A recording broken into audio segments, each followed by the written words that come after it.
Fusion presents आधा चांद पूरी मैं बाय जया सरकार। जो मुमकिन ना हो उसे ये मुमकिन कर देता है। ख्वाब दरिया के किनारों को मिला देता है। गुलमोहर की शाखों के बीच से, कभी बादलों की आड़ लेकर तो कभी खुले आसमान से, रात भर झांकता रहता है। सुबह होने तक निहारता रहता है मुझको। क्या कहा आपने? कौन? अरे वो है ना, एक दीवाना सा पगला सा चांद। जहां भी जाऊं मेरे पीछे पीछे चल पड़ता है। मेरी एक झलक पाने के लिए घटता बढ़ता छिपता छिपाता, कभी बादलों से टकराता, इधर उधर फिरता रहता है। कभी सामना हो जाए ना तो बिना पलक झपकाए एक टक देखता रहता है मुझको, जैसे मोहल्ले के एक लड़के को गली की किसी लड़की से पहला पहला प्यार हुआ हो। झूठ नहीं कहूंगी, आजकल मैं भी बीच बीच में देख लेती हूँ उसकी तरफ। कभी जो उसे घूर के देखती हूँ तो वो छेप कर बादलों के पीछे छिप जाता है। उसके साथ ये लुका छिपी, नजरें मिलाना चुराना काफी समय से चल रहा है। अब धीरे धीरे उसकी आदत सी हो गई है। जिस रात वो दिखाई नहीं देता, कुछ अच्छा सा ही नहीं लगता। अमावस्या वाली रात बड़ी सूनी लगती है। बारिश के मौसम में जब झड़ी लगती है तो वो कई रातों तक नजर ही नहीं आता। पता नहीं क्यों मन उदास हो जाता है। पूर्णिमा की रात मैं छत पर जाकर उसे देखती हूँ। कल भी गई थी। उस रात वो बेहद आकर्षक और लुभावना लगता है, किसी पूर्ण पुरुष की तरह। काश कि कोई सीढ़ी होती और मैं उसे करीब से दिखाती। आंखों में रहने वाले कुछ सपने कब मन के तहखाने में अतिक्रमण करके बैठ जाते हैं, पता ही नहीं चलता। वैसे भी सपनों का कोई दायरा नहीं होता, कोई दहलीज, कोई दीवार नहीं होती। थोड़ी देर के लिए ही सही, मगर वो संसार अपना लगता है। मैं खुद को समझाती तो हूं कि किसी के प्रति इतना आकर्षण सही नहीं है। फिर मन के किसी कोने से एक आवाज आती है कि सही और गलत बस एक दृष्टिकोण है। दृष्टि बदलती है तो कोण भी बदल जाता है। ये सोच ही रही थी कि अचानक बादल का एक टुकड़ा आया और चांद मेरी आंखों से ओझल हो गया। इससे पहले कि मैं कुछ समझ पाती, वो मेरी छत पे उतर आया और ठीक मेरे सामने खड़ा हो गया। मैं एकदम सहम गई। मेरे पैर वहीं के वहीं जम गए। धड़कनें तेज हो गई। डरो नहीं, तुम तो पहचानती हो मुझे। और मैं तो तुम्हें सदियों से जानता हूं।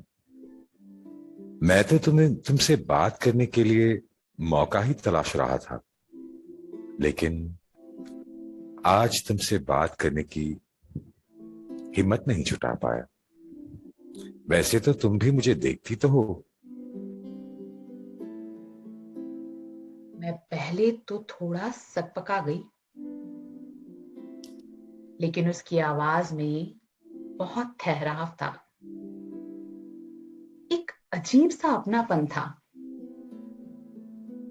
इसलिए थोड़ी हिम्मत बढ़ी। मैं कहाँ देखती हूँ? तुम ही लगातार घूरते रहते हो मुझे, सारी रात ताक झांक करते रहते हो। बादलों से निकले नहीं कि मेरी खिड़की के बाहर डेरा जमा लेते हो। कभी पेड़ों की ओट से झांकते हो, कभी छत की मुंडेर से ताकते हो। लगता है इधर उधर घूमते रहने के अलावा कोई काम नहीं है तुम्हारा। ना मेरे सवाल में कोई सवाल था, ना मेरी शिकायत में कोई शिकायत। थोड़ी देर तक मुझे यूं ही देखता रहा, फिर मुस्कुराकर धीरे से बोला, मैं वर्षों से इस पल की प्रतीक्षा कर रहा था। तुम मेरी प्रतीक्षा कर रहे थे? हाँ, पूछ सकती हूँ क्यों? क्योंकि मैं तुम्हारा बहुत बड़ा प्रशंसक हूं। तुम मेरे प्रशंसक हो? मुझ में क्या खास बात है भाई? मैं तो एक साधारण औरत हूं, और तुम? नाना, औरत हो इसलिए साधारण तो हो ही नहीं सकती। ये ख्याल तो अपने मन से निकाल ही दो। तुम तो सृष्टि की सबसे सुंदर, सबसे अनमोल रचना हो। तुम्हारे गुणों का, तुम्हारी सुंदरता का, तुम्हारी दिव्यता का कोई भी कायल हो सकता है, तो मेरी क्या हस्ती है। ये क्या कह रहे हो? तुम्हें पता है, हमारे यहाँ सुंदर, अनमोल और दुर्लभ वस्तु की तुलना तुमसे की जाती है, तुम्हारी ही उपमा दी जाती है। औरत की सुंदरता का बखान तो तुम्हारे बिना पूरा ही नहीं होता। कहीं तुम मेरा मजाक तो नहीं उड़ा रहे हो ना? नहीं नहीं, मैं भला तुम्हारा मजाक क्यों उड़ाऊंगा। तुम्हारी रूप की तुलना मुझसे करके लोग मेरा मान बढ़ाते हैं। तुम ही बताओ, मैं हूं कौन। अंतरिक्ष में लटकता हुआ आकाशीय पिंड का एक टुकड़ा, दूसरे की रोशनी से चमकने वाला एक कंकड़ मात्र बस। पत्थर और मिट्टी के अलावा कुछ भी नहीं है मेरे पास। मेरे भीतर न जीवन है और न जीवन रचने की क्षमता। कितना आधा अधूरा हूं मैं। और तुम अपने आप को देखो, तुम कितनी संपूर्ण हो। ईश्वर ने तुम्हें स्वयं रचा है, शक्तिपात किया है तुम पर, ताकि वो इस सुंदर संसार की रचना कर सके और तुम्हारे माध्यम से पृथ्वी में जन्म ले सके। तुमने अपना मूल्य जाना नहीं है। कभी कभी मुझे धरती से ईर्ष्या होती है, क्योंकि तुमने वहां जन्म लिया है। तुम अगर मेरे पास होती तो शायद मेरा स्वरूप भी कुछ और ही होता। फिर मैं खाली, खोखला और आधा अधूरा नहीं होता। यही बताने के लिए तुम्हारे पीछे पीछे घूमता रहता हूं, लेकिन तुमसे कहने का ना तो सामर्थ्य था और ना साहस। तुम्हारी दिव्यता को मेरा नमन है। तुम खाली और खोखले, आधे और अधूरे? नहीं,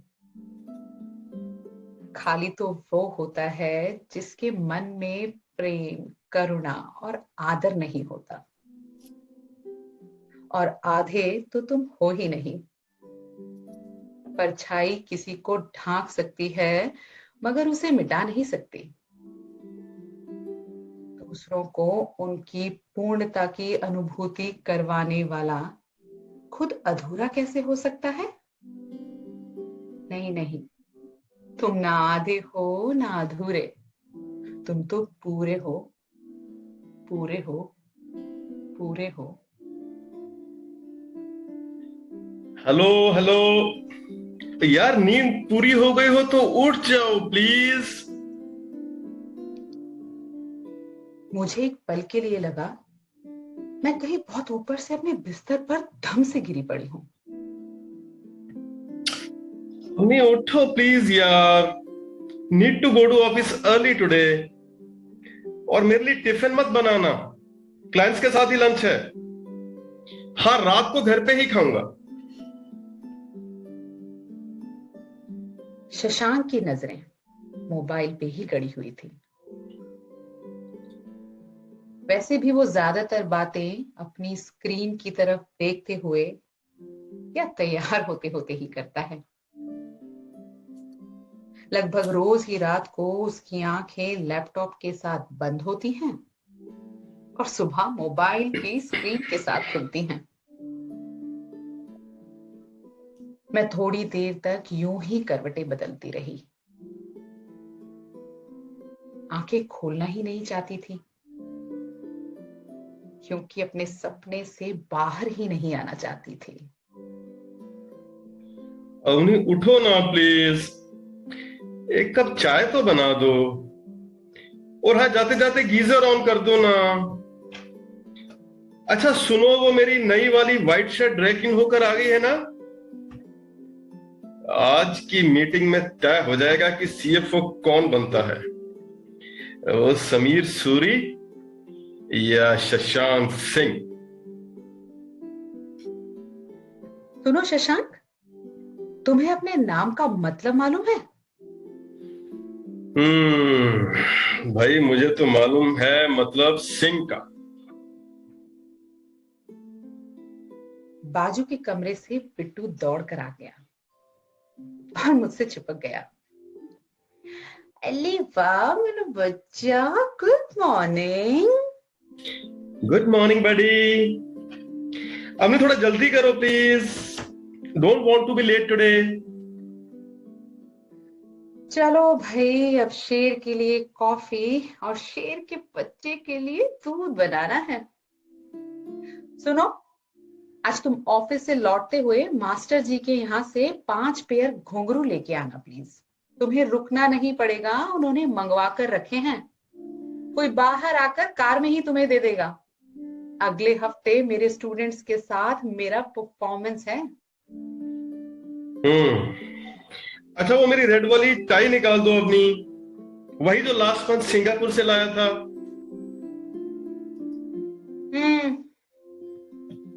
मैंने बिट्टू को बिस्तर पर बिठाया और उठ खड़ी हुई। बिखरे बालों को ऊपर उठा के जूड़ा बनाया, खिड़की से पर्दा हटाया। सूरज निकल गया था, लेकिन चांद भी धुंधला धुंधला सा नजर आ रहा था। सुबह तो रोज ही होती है, लेकिन आज कुछ ज्यादा ही सुनहरी लग रही है। लग रहा है जैसे मन के हर कोने को आज चांद ने रोशन कर दिया है। एक अजीब सा आत्मविश्वास जाग उठा है। ये बात मैंने गांठ बांध ली है कि औरत हूं, इसलिए साधारण तो हो ही नहीं सकती। औरत हूं, इसलिए साधारण तो हो ही नहीं सकती। मैं औरत हूं, इसलिए साधारण तो हो ही नहीं सकती।